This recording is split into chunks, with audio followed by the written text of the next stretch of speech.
welcome to where the furniture isn't always the best, but them views, they are amazing. Do we feel like, and you can answer this, just as a man, you can know love without knowing some type of pain associated with it?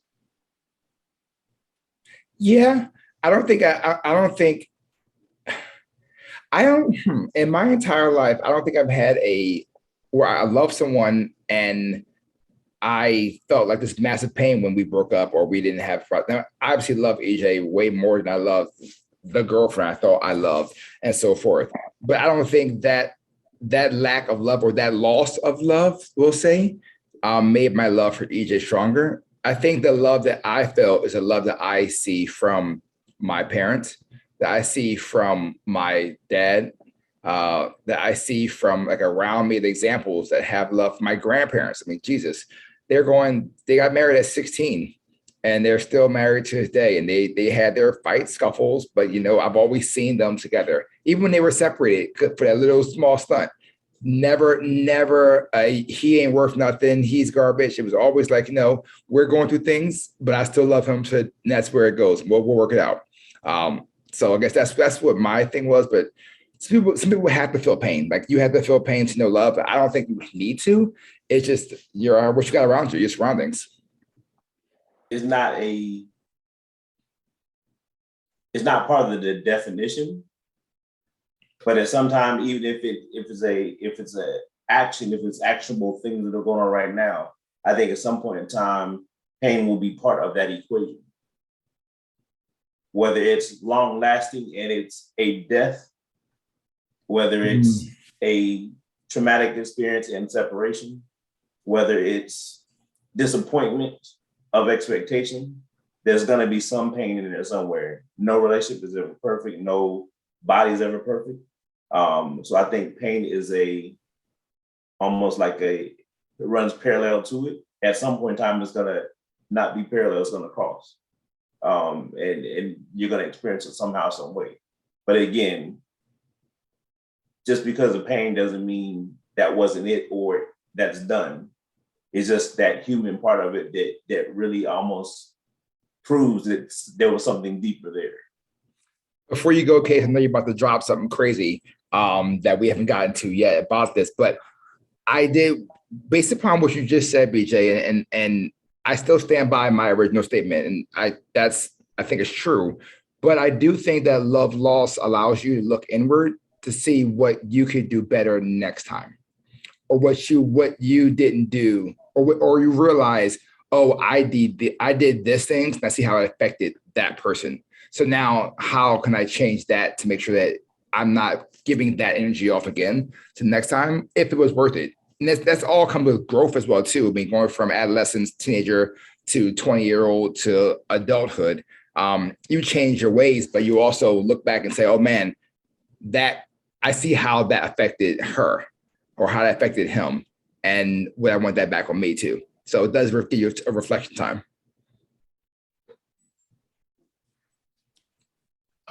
Brett, we'd love to hear, freshly married. We would love to hear, don't just sit back and not participate.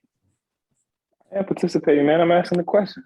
That's what Questlove did on the podcast, man. He asked the questions. He jumped in. No, but he dropped some gems in himself. He did. I caught a couple books out of there as well.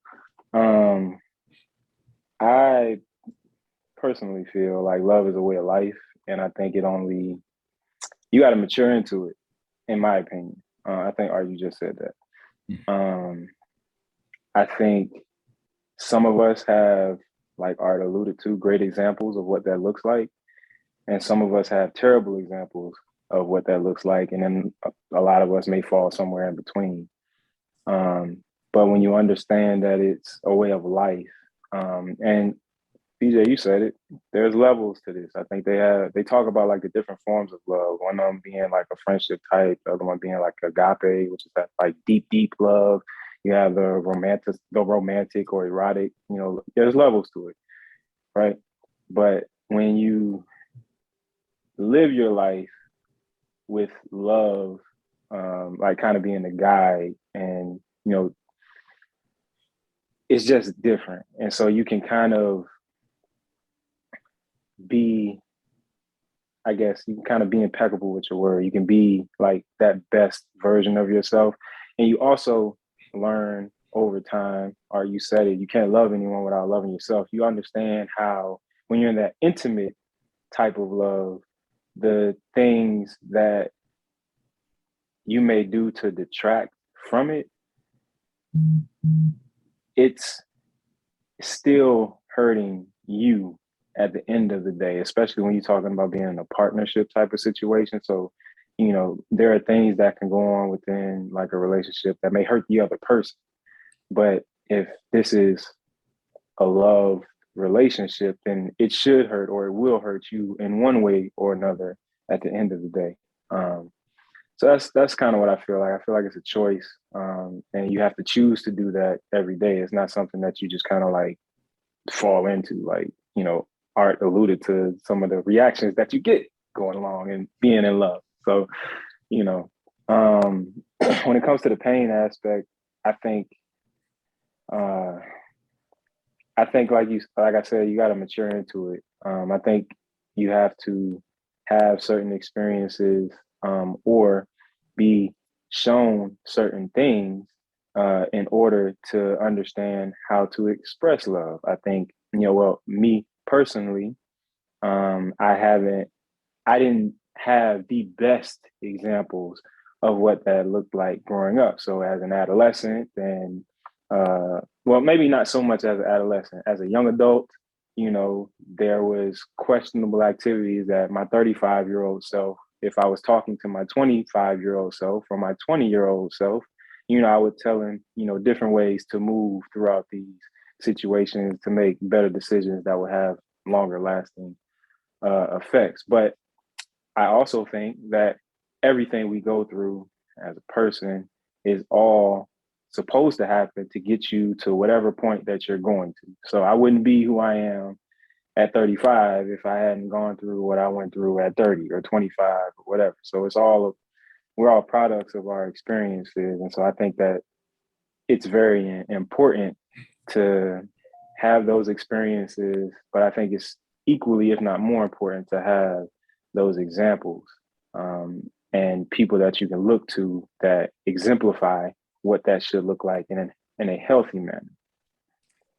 Frankie said it best when he asked the question, why do fools fall in love? Because it's easier to fall in love and it's hard to stay in love. You can fall in, and the joy of falling in love is, I mean, that's the courtship, that's the going out, that's the fun times, that's everything's great, you know, the nervousness, all the butterflies. The struggle of love is when you first wake up and you see, you know, that this person lives dirty. You gotta help them and understand and teach them that's not how we do things anymore. Or you see that person's, you know, closet for the first time, and then they move in and all that stuff. That's when love gets real. But the challenge for all of us is to don't forget or never forget that part, that falling in love part, because that can re-energize where you are in your journey of love. If you can resolve back or jump back to that time, to that courtship, and then bring it back add that into your current level, you can just, 50 years is going to mean nothing. If you can go back 10, grab some cool stuff, bring it back to 30, then keep it going. But yeah, I love falling in love. That was always the fun part. Always the fun part. I think though, I think Fresh's elevator door is starting to bing. I'm not sure. I'm trying to see if he's coming in yet, but I think I heard the bing working, so we should be getting him up here soon, hopefully. You gonna let him in or no? Oh, there you go. There he is. He made it. Elevators opened up. Welcome. You gonna call you. What's happening, sir? Y'all can hear me? Yeah, what do you think about love? It's fantastic. Someone in the beginning phase. This man is in. Right. This man is in that phase. He's in that falling in love, joyous moment, holding hands, getting the old school prom picture poses, all those good things. That's that in love stage. I love it. I love it. I love to see that. That makes me happy. See So someone. much so he's speechless, ladies and gentlemen. Can you hear us, Fresh? Yeah, I hear y'all.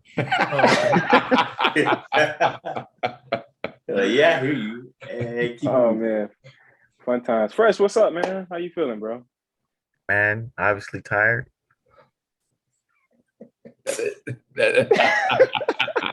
Yo, for those who don't know, this man is working extremely hard. I think he said you juiced about 1,000 ounces of juice in one day. And if you're not familiar with the juicing aspect, 1 ounce, let's just say 1 ounce of ginger can take you probably 5 minutes. If you don't have a good root of ginger. No, carrots are always easy. Oranges are easy, but it's when you get down to specific those root Beets. juices, those beets. You're going through bushels and bushels Kale. of beets. The beats give me, they give you a good amount if they ripe enough. If they're ripe enough, but it's still not enough as orange or a carrot. But you got to power through that joker. Man, I cut my joints up, man. The real secret is the difference between that. We don't just juice. Really, what we do is cold press. And so the difference of cold pressing versus juices, but more importantly, we actually have the right equipment. And so we have this large $15,000 cold presser that takes out a lot of the prep work. So I mean, we don't have to. I can pretty much throw a whole pineapple almost into that bad boy. So what is cold pressure? What does that mean? First, for those novices like me who don't understand, I get it. It's the best, probably a natural way to do it. But what is that? What does a machine do? Well, it's the best because normal juice is pasteurized, it's processed. It's got a bunch of BS and other things inside of it that are used to be able to, sit it on the shelf for days, weeks, months on end. The difference with cold pressing and what we do is that it provides the most nutrient rich juice that you can receive. And so everything is done with zero heat. And so unlike with a normal juicer, what you're doing with a normal juicer is it's grinding up whatever and squeezing and using heat to get that juice out. Ours is simply it's macerating the fruits or vegetables, and then it puts them in a big pouch and it's just getting squeezed. And so literally it's just the purest form of juice that provides the most nutrients and vitamins available, without unlike enzymes and everything being exactly destroyed by the heat. Okay. And even a lot of other your blade heating up in your regular juicer.